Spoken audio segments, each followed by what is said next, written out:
आज तक रेडियो सुनता है सारा जहां।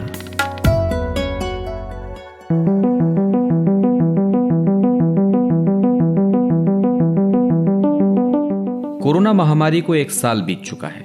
इस वायरस से दुनिया भर में करीब 20 लाख लोग जान गंवा चुके हैं और इसका खात्मा अभी दूर की कौड़ी लगता है। इसके बारे में बहुत कुछ अज्ञात है, जैसे कैसे शुरू हुआ, कहां से आया, कितना और खतरनाक हो सकता है, कब खत्म होगा।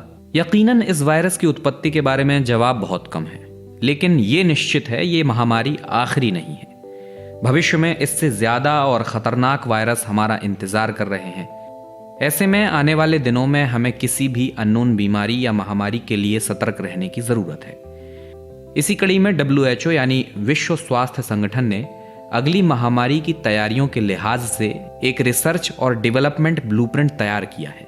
क्या है ये और इस ब्लूप्रिंट में शामिल की गई डिजीज एक्स नाम की बीमारी क्या है, इसके लिए कितना चौकन्ना रहने की जरूरत है, WHO इसके लिए क्या प्रयास और रणनीति अपना रहा है, इन्हीं सब मसलों पर आज के पॉडकास्ट में बात होगी। नमस्कार, मेरा नाम अमन गुप्ता है और मेरे साथ बातचीत करने के लिए मौजूद हैं डॉक्टर स्वप्निल पारेख।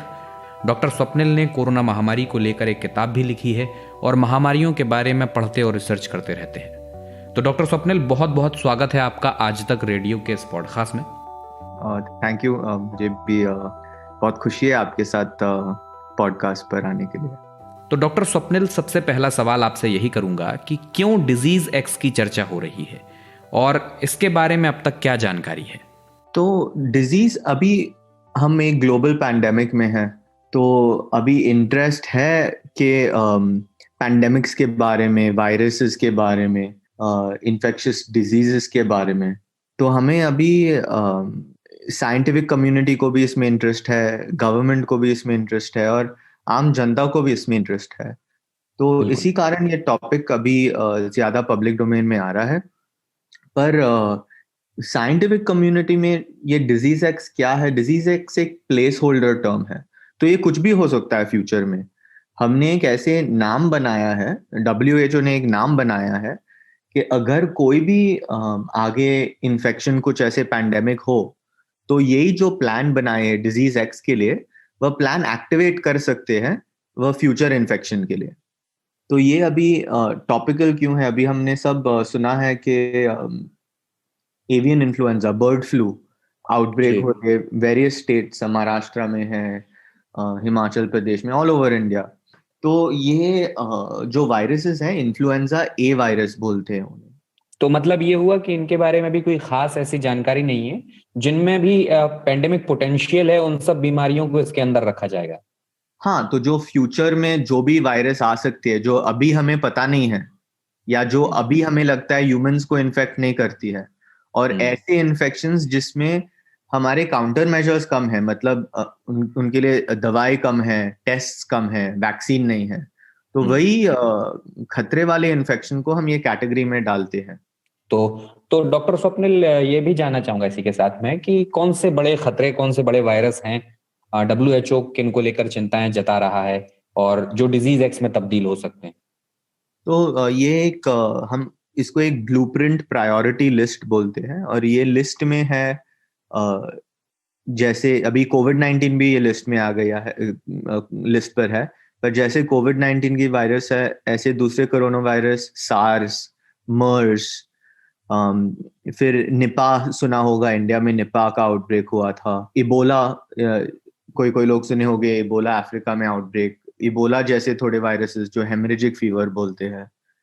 तो ऐसे बहुत सारे वायरसेस जो ह्यूमंस को इन्फेक्ट कर सकते हैं और एपिडेमिक आउटब्रेक हो सकता है, और हमारे काउंटर मेजर्स, मतलब ट्रीटमेंट कम है, टेस्ट कम है, वैक्सीन कम है, ये ऐसे इन्फेक्शंस को हम ये लिस्ट में डालते हैं।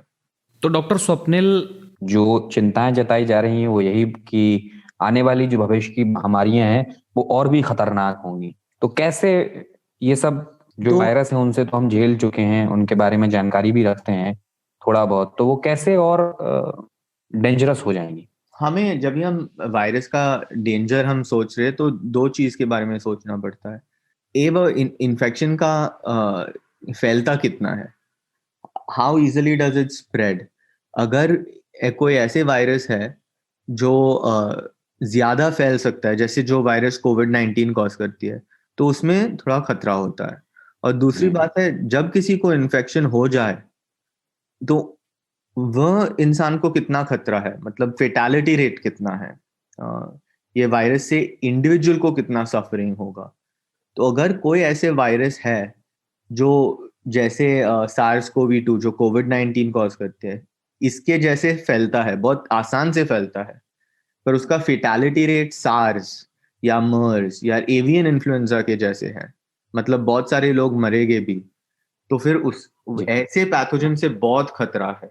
और अगर अगर ऐसे कोई फ्यूचर में वायरस आ गया, तो बहुत चांसेस है कि जो अभी हम एक्सपीरियंस कर रहे हैं वो भी, अभी भी बहुत सफरिंग हो रहा है लोगों का, और अभी भी बहुत लोग दुनिया भर मरे हुए हैं, बहुत लोगों को बहुत सफरिंग हो रहा है। पर अगर फ्यूचर में ऐसे एक वायरस आ गया तो फिर और भी खतरा है। तो इसीलिए हमें तैयार रहना है।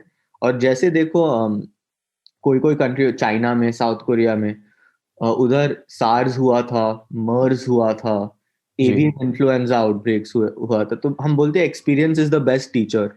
तो जो अभी हो रहा है कोविड-19 इंडिया में, उससे अगर हम सीख सकते हैं तो फिर हम नेक्स्ट पैंडेमिक के लिए और प्रिपेयर्ड होंगे। और लोगों को ज्यादा इससे ये जब हम बात करते हैं सब चीजों, तो पैनिक नहीं होना चाहिए। ये एक एक बात हमें याद रखना चाहिए, जो भी आज जिंदा है वह जिंदा है क्योंकि उनके एंसेस्टर्स सब पास्ट पैंडेमिक से बच गए। तो ह्यूमैनिटी को ये पैंडेमिक्स बहुत बार होते हैं और ह्यूमैनिटी सर्वाइव्स।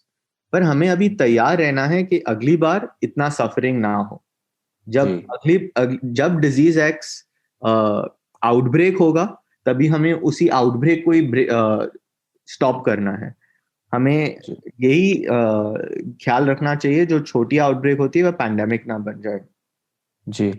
तो इसी के साथ ये भी समझना चाहूँगा आपसे डॉक्टर स्वप्निल कि चूँकि इस तरह की जो महामारियों को लेकर खतरे होते हैं, इन पे अक्सर डब्ल्यूएचओ काम करता रहता है। तो पहले भी कई बीमारियों को इस दायरे में रखा गया होगा। हो सकता है इस बार उसको डिज़ीज़ एक्स कहा जा रहा है, पिछली बार कुछ और कहा गया होगा। तो इसका इतिहास क्या है? मैं वो समझना चाह रहा हूँ आपसे। नहीं, तो ये हमें समझना चाहिए, डिजीज एक्स कोई एक डिजीज नहीं है। बिल्कुल, डिजीज एक्स एक टर्म है, तो मतलब कोई एक भी, कैटेगरी है। हाँ मतलब कैटेगरी है, मतलब आप समझो फ्यूचर में कोई इन्फेक्शन आने वाला है, तो हम अभी उसे डिजीज एक्स बोल रहे हैं कि हम उसके लिए तैयारी कर सके। वो कोई ऐसे डिजीज को हम डिजीज एक्स एक्चुअली नहीं बुलाने वाले, वो एक टर्म है। मतलब फ्यूचर में जो इन्फेक्शन हो सकता है, जिसमें डेंजर है, हम उसके लिए तैयारी करने के लिए हमने एक मॉडल बनाया है डिजीज एक्स। तो हुँ, हाँ, ऐसे बहुत सारे जो पहले भी वायरसेस हुए हैं और इन्फेक्ट आउटब्रेक्स हुए, जैसे जो वायरस सार्स वायरस, मर्स कोरोना वायरस, काफी इन्फ्लुएंजा वायरसेस, ये सब वायरसेस जो पास्ट में हुए हैं फ्यूचर में भी आउटब्रेक कर सकते हैं। या वही वायरसेस, जैसे जैसे वायरसेस चेंज होते हैं, हमारी इम्यून सिस्टम जैसे वायरस को हरा लेते हैं, तो वायरस इवॉल्व होता है हमारे इम्यून सिस्टम को हराने के लिए।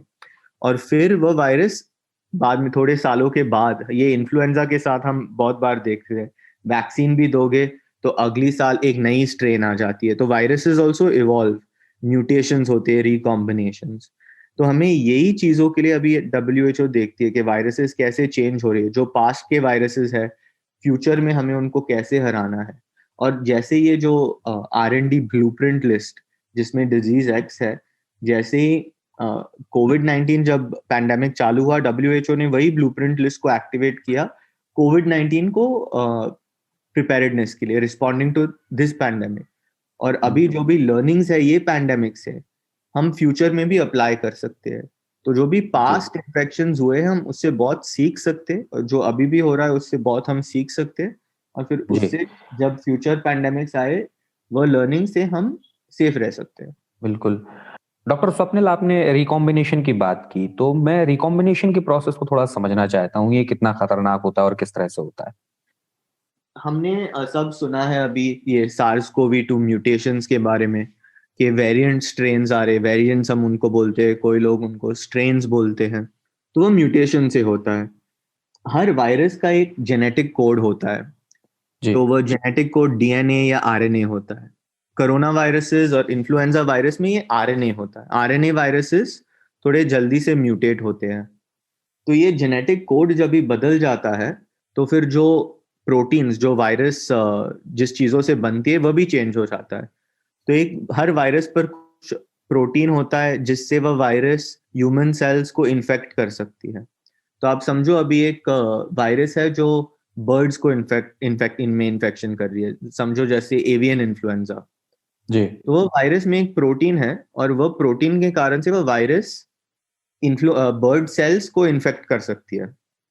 अभी अगर समझो ये वायरस और एक ह्यूमन इन्फ्लुएंजा वायरस मिक्स हो गए, तो फिर क्या हो सकता है, वह वायरस जो बर्ड्स में इन्फेक्शन करती है और ह्यूमन इन्फ्लुएंजा वायरस, दोनों के जो जेनेटिक कोड है मिक्स हो सकता है और फिर प्रोटीन बदल सकता है। तो फिर एक नई वायरस आ सकती है जो आसान से फैल सकती है ह्यूमंस में और जिसका मोर्टेलिटी रेट बहुत हाई है। तो एग्जैक्टली यही ऐसे ही खतरे और ऐसे ही वायरस डिजीज एक्स में है, बन सकते हैं फ्यूचर में। अभी पॉडकास्ट में एक छोटे से ब्रेक का वक्त है, कहीं मत जाइएगा, यूं गए और यूं आए। आप सुन रहे हैं आज तक रेडियो। सुबह सुबह ऐसा लगता है कि सबकी गाड़ी छूट रही है, लेकिन न्यूज भी तो मिस हो रही है। स्कूल, कॉलेज या ऑफिस की पूरी तैयारी तो हो जाती है, मगर देश दुनिया की अपडेट्स ले पाते हैं क्या? तो आपकी प्रॉब्लम का स्मार्ट सॉल्यूशन ये है कि अपनी सुबह की शुरुआत आप आज तक रेडियो के साथ कीजिए। कल क्या हुआ और आज क्या हो सकता है, सटीक एनालिसिस, पहले बड़ी खबरें और फिर अखबारों के चुनिंदा मोती। ये है सुबह का खबरनामा, आज का दिन, मेरे यानी नितिन ठाकुर के साथ।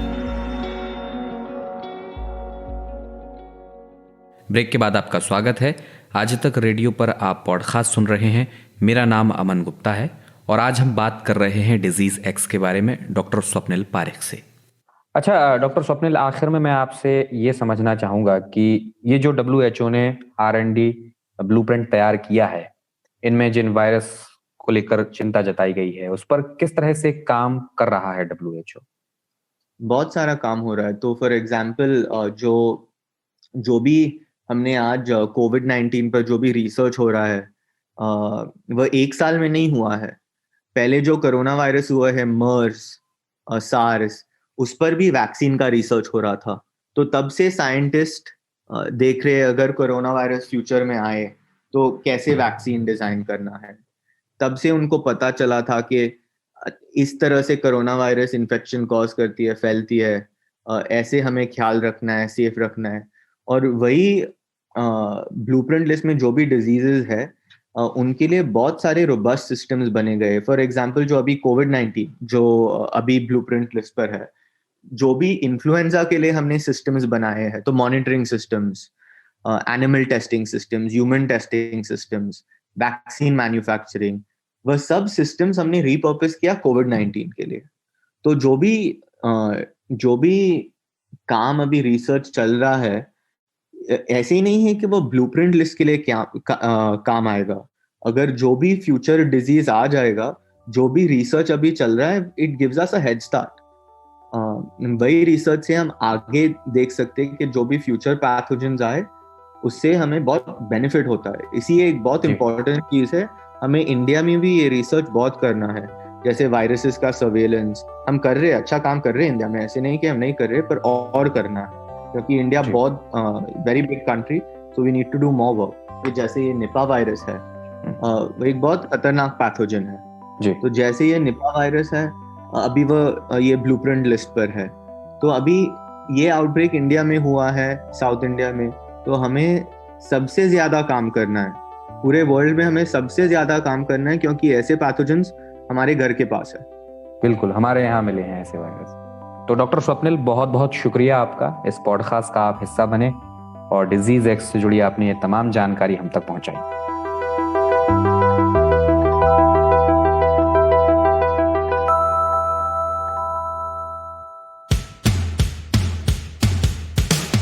आज तक रेडियो, aajtak.in/radio, ये हमारा पता है, लेकिन हम आपके पसंदीदा ऑडियो प्लेटफॉर्म्स पर भी हैं।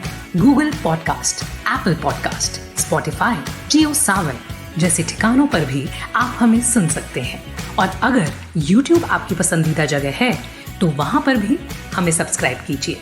आज तक रेडियो, सुनता है सारा जहां।